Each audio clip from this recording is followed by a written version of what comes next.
Well, in what has to be absolutely peak debt insanity, I saw an article came out late yesterday that I thought was important to share with all of you. I've discussed several times on this show about the toxicity, which we know as buy now, pay later, and what it enables people to do.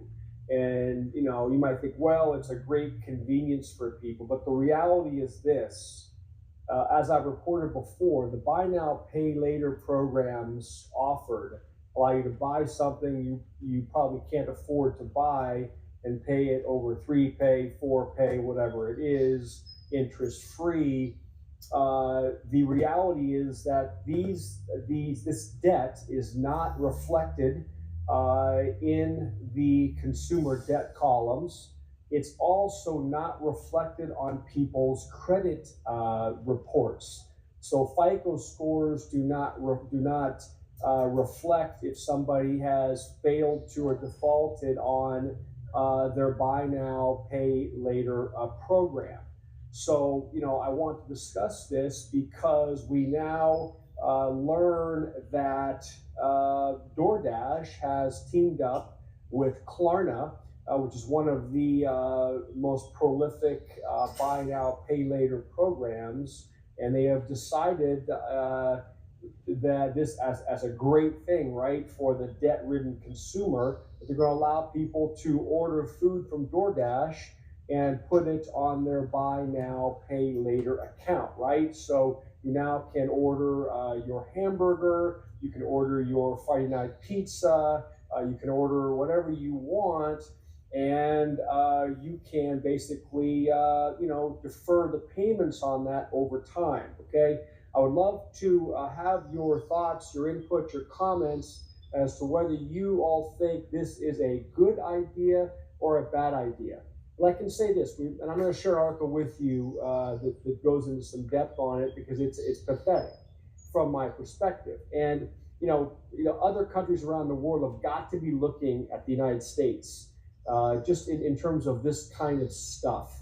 And the shenanigans that the United States allows people to pull with regard to obtaining stuff that obviously they can't afford. And I might get comments saying, well, wait a minute, they could just use a credit card anyway. What's the difference? Here's the difference from my perspective. Again, leave your comments. The difference is this: many of these people either aren't able to get credit cards because their FICO score is so low they don't qualify to get a regular credit card. They don't have any money in the bank, so they don't have use of a debit card, or they have maxed out their credit card lines, and therefore they're unable to use their Visa card, their MasterCard, their Discover card, the Amex card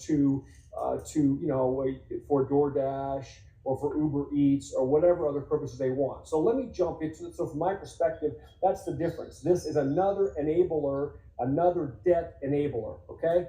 And this is not good stuff. And I'll share with you, if you miss payments on these things, what, the penalties that are paid, okay? So this article is out of Zero Hedge yesterday. It says, we've reported on many indications of a faltering U.S. economy being propped up by debt, but our latest entry is particularly emphatic. DoorDash has inked a deal with Klarna that will let cash-strapped consumers pay for restaurant food, groceries, and other delivery orders in 4 equal interest-free installments, or at a more convenient time, such as a date that aligns with their paycheck schedules. It says, buy now, pay later, BNPL arrangements have surged in recent years. However, what began as a reasonable accommodation for large purchases like appliances, okay, I'm editorializing here, like refrigerators, washers, dryers, big ticket items, right, has now metastasized, right, to a point where Americans can finance Friday night pizza impulse buys. It says Klarna derives more than 60% of its revenue fees paid by merchants who offer the financing option to their customers, with those fees potentially ranging from 1.5% to 7% of the purchase price. With some merchants, it says Klarna and other BNPL facilitators right word, facilitator, also earn interest on long-term credit plans stretching out upwards of 36 months. And stick around for the video because at the end of the article, there were a few X posts on this I thought were just absolutely hilarious, kind of making fun at this whole twisted, demented setup. And I'll share, I'm going to read 3 of them to you. So stick around, please, if you want, and listen at the end. At least it'll end on a lighthearted note. But this is not funny. This is pathetic. And it just shows how bad we've gone down this debt spiral in this country. However, Klarna also has a chance to earn money from consumers who take the interest-free 4-pay installment plan in the form of late fees. Listen to this, up to $7 per missed payment, up to 25% of the purchase price.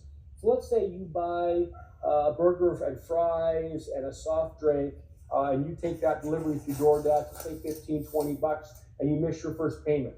Now you're paying, let's say, $27 for that hamburger. You miss another payment, you're paying another $7 on top of that, up to 25% of the purchase price, okay?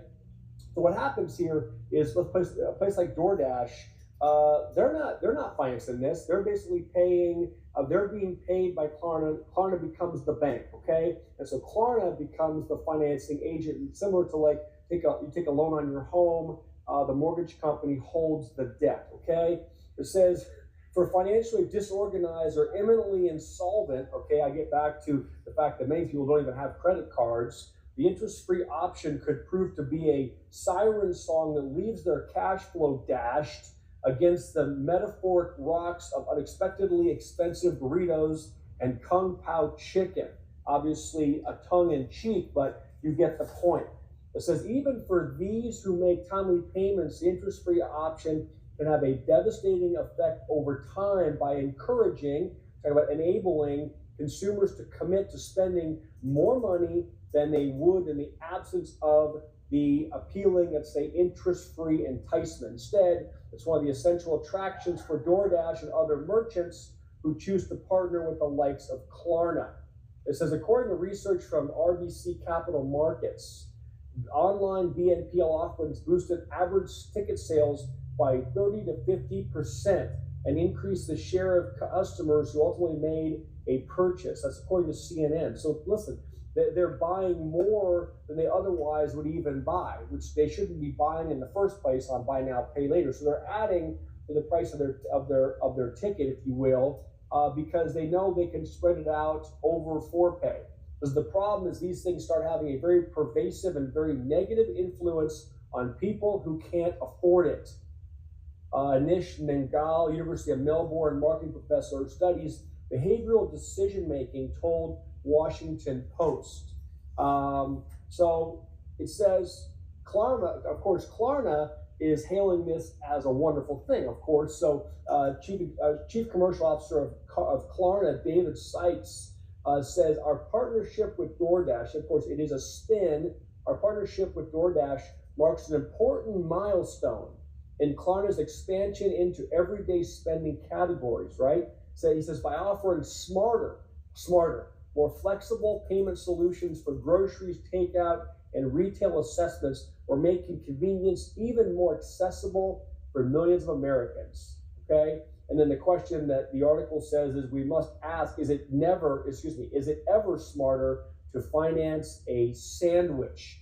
So, of course, you know, Americans always want convenience, and these people like DoorDash, you know, and Uber Eats, that's how they make their money. They sell convenience to a lot of people that are too lazy to go to the store, too lazy to make themselves a meal, you know, whatever it is. I know there are exceptions. Don't hate on me. I'm not talking trash about DoorDash or Uber Eats, although I can say I've never used it one time. So that's just me. I guess I'm old school.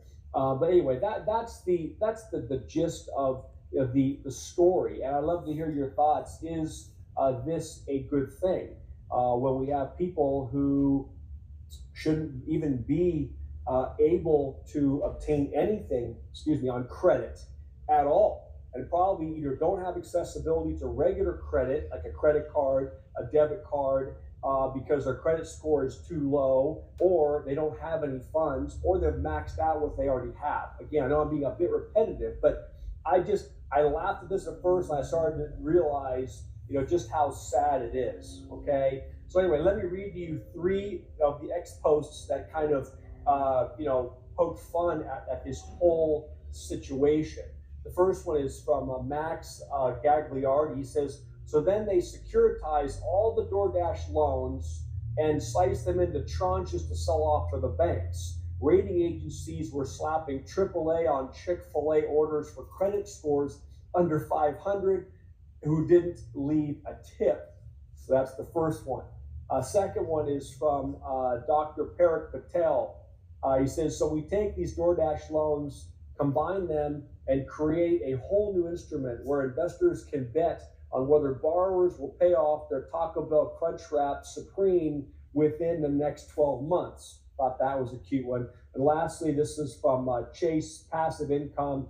It says, excited to announce, this is classic, excited to announce that I closed on a $31.38 transaction to secure a burrito and a side of chips. 20-year senior fixed rate financing was provided by Klarna. DoorDash provided delivery of the asset. Congratulations to all involved. I was rolling at that one. So I hope you guys thought this was something that at least you understand is happening. I hope that you're not one of those going down this path, because it's going to obviously end up pretty badly with these people that don't understand. They don't understand money. They don't understand finances. If they did, they probably wouldn't be in the situation in the first place. Again, I know it's lighthearted in nature for a weekend here, but it is pathetic. Okay, love to hear your thoughts and comments.